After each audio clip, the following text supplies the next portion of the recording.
Hello friends, welcome back to my channel. हम जो question series कर रहे हैं उसमें फर्दर कुछ और क्वेश्चंस लाई हूँ मैं आगे आपके लिए। ये क्वेश्चंस आपके सिर्फ एचटेट नहीं, आप कोई भी फिज़िक्स का एग्ज़ाम दे रहे हो उसके लिए बेनिफिशियल है। देखो, फिज़िक्स बहुत वाइड सब्जेक्ट है लेकिन उसके क्वेश्चंस बहुत लिमिटेड है।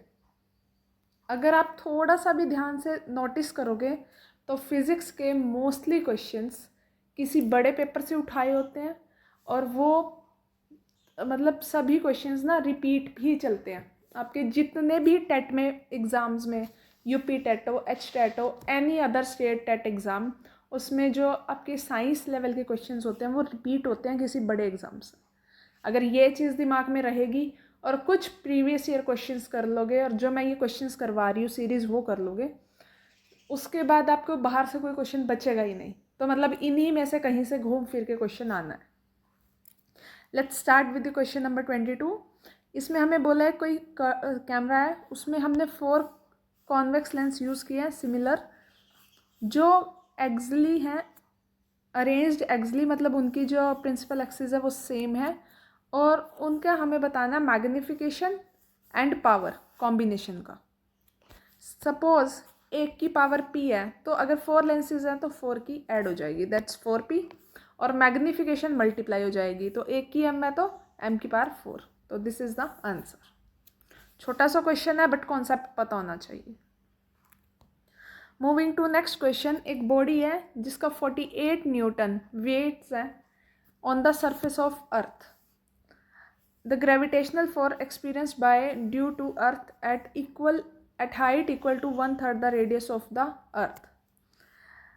अब एक हाइट जहाँ पे मतलब सपोज वो अर्थ पे है, उसका रेडियस तो आ रहा है, वो कुछ हाइट पे गया, कितनी हाइट पे, r/3, 1/3 of the radius of earth.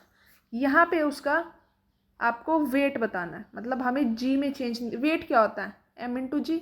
m तो कांस्टेंट रहता है all over the universe, g change होता है, जी निकालना है। वेट कितना उसका,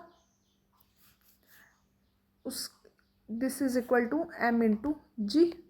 तो ये है हमारी जी की वैल्यू। अब आर कितना हो गया, मतलब आर बढ़ गया ना उसका, distance between centre and the object. पहले अर्थ पे है, यहाँ पे आर दिस, और कितना ऊपर गया, r/3, यानी r+r/3, ये उसकी हाइट हो गई। तो हम फोर्स में पुट कर देंगे G/m/r²। तो यहाँ पे r की वैल्यू पुट चेंज कर देंगे, ये आ जाएगा हमारा, this one is the value of 48 Newton, तो यहाँ पर आ जाएगा 27 न्यूटन। ये ऑन द वेरिएशन ऑफ जी पे था। जी के फॉर्मूले याद हो तब भी हो जाएगा, फोर्स का फॉर्मूला याद हो तब भी हो जाएगा। Next question. The planet rotates around its centre once in 27 days. No, sorry, it's about sun. What will be the period of revolution if the sun were expand to twice its present radius without any external influence? देखो, अब जो वो अपने centre के around घूम रहा है तो वो 27 दिन में घूम रहा है, तो जब अगर उसका रेडियस प्रेजेंट रेडियस से ट्वाइस कर दिया जाए तो अब वो कितने दिन में घूमेगा। कंजर्वेशन ऑफ एंगुलर मोमेंटम लगेगा यहाँ पर एक्चुअली लग रहा है Kepler's third law, and Kepler's third law क्या कहता है, r², conservation of angular momentum लगा लेंगे। कंजर्वेशन ऑफ एंगुलर मोमेंटम पे ही कैप्लर्स लॉ एक्चुअली। तो हम एंगुलर मोमेंटम क्या होता है, I ω। अगर आपने मेरे नोट्स देखे हों तो नोट्स जो शॉर्ट नोट्स हैं, फॉर्मूला शीट्स जो मैंने शॉर्ट्स में डाले हुए हैं, तो उनमें मैंने बताया हुआ है कि Kepler's law is based on angular momentum conservation. तो वहाँ पे दोनों के फॉर्मूलाज मेंशन है। I1 = ω1 = I2 = ω2। I की वैल्यू क्या होती है फॉर अ स्फीरिकल बॉडी, 2/5 mr², और ओमेगा की वैल्यू फॉर एवर के लिए याद रख लो 2π/t। मेरे को लगता है मैक्सिमम क्वेश्चंस में ये यूज़ होती है, ठीक है। t is the time period. तो यहाँ पर m भी कांस्टेंट है, 2π, जितने कांस्टेंट्स है वो हटा दो, सिर्फ वेरिएबल्स रख लो। टाइम और रेडियस चेंज हो रहे हैं, पहले जितना भी रेडियस था उसके अराउंड अब रेडियस 2 टाइम्स हो गया, यानी 2r, और टाइम पहले कितना था 27, अब निकालना है तो इट्स 108 डेज। Next question. इसमें एक इलेक्ट्रिक फील्ड दिया हुआ है जिसकी वैल्यू है ये ये है हमारा इलेक्ट्रोमैग्नेटिक वेव से क्वेश्चन, हमें उसके कॉरस्पॉन्डिंग बी निकालना है। पहली चीज़ हमें ई जेड दिया हुआ है, तो यहाँ पर चलो निकाल के देखते हैं पहले। यहाँ पर यानी ई नॉट की वैल्यू हो जाएगी 60, जो ये एम्पलीट्यूड है, एम्पलीट्यूड की value. Wave is in negative x direction, negative x direction यहाँ से पता चली हमें। यहाँ पे एक्स मेंशन है यानी एक्स डायरेक्शन, पॉजिटिव मेंशन है यानी नेगेटिव एक्स डायरेक्शन, अपोजिट होता है। तो इलेक्ट्रिक फील्ड जी डायरेक्शन में है, तो हमारा जो मैग्नेटिक फील्ड है वो किस डायरेक्शन में होगा, माइनस वाई डायरेक्शन में। ये तो आपको क्रॉस प्रोडक्ट और डॉट प्रोडक्ट आती होगी, वहाँ से निकल जाएगा, ठीक है। उसके बाद बी नॉट कैसे निकालेंगे, बी नॉट की वैल्यू निकाली जाती है E naught by C, C is the speed of light. यहाँ पर हम पुट कर देंगे तो हमारी ये वैल्यू आ गई।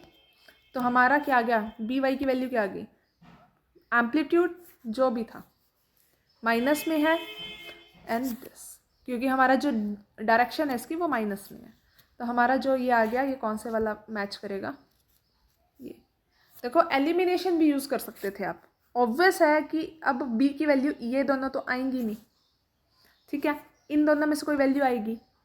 सॉल्व करने के बजाय आप यूज़ कर सकते हो कि अब जो आपकी डायरेक्शन है बी की वो नेगेटिव जाएगी, तो दिस इज द आंसर। ऐसे एलिमिनेशन से भी आप सॉल्व कर सकते हो। मैक्सिमम क्वेश्चन आपके एलिमिनेशन से सॉल्व हो जाएंगे अगर आपके कॉन्सेप्ट्स क्लियर हैं। अगर आपके कॉन्सेप्ट क्लियर नहीं हैं तो आपको सॉल्व करनी पड़ेगी हर एक चीज़, ठीक है। सो ये हमारे कुछ 4 क्वेश्चंस थे अभी के लिए। हर एक क्वेश्चन में मैं जस्ट एक कॉन्सेप्ट बिल्ड करना चाह रही हूँ आपको हर एक टॉपिक की नॉलेज हो जाए इन क्वेश्चंस के थ्रू। थोड़ा थोड़ा देखोगे तो हर एक टॉपिक के बारे में थोड़ा थोड़ा पता चल जाता है। अब 4 क्वेश्चन देखे हैं, इनसे रिलेटेड आपको 4 नए टॉपिक पता चले। अब इनके बारे में आप 10-15 मिनट दे के बुक से देख लो, फॉर्मूलाज यही सब चीज़ें। अगर आप ऐसे डेली ऐसे 1 घंटा इस चीज़ को दोगे आपका पेपर तब भी क्रैक हो जाएगा, कुछ एक्सटर्नल पढ़ने की नीड नहीं बचेगी। But I repeat myself in every video कि please please please previous year question paper ज़रूर देखिएगा। लास्ट 5 ईयर्स तो ज़रूर ही ज़रूर देखना, मतलब 23, 22, 21 एंड 20, कम से कम 4 तो देख ही लो, ठीक है, ज़्यादा नहीं कर सकते तो। और सब के सब मेरे चैनल पे प्लेलिस्ट में जाओ, आपको सब मिलेंगे वहाँ पर। Thank you so much. कोई भी क्वेरी हो, कुछ भी हो, प्लीज़ कमेंट सेक्शन में कहिएगा। Thank you.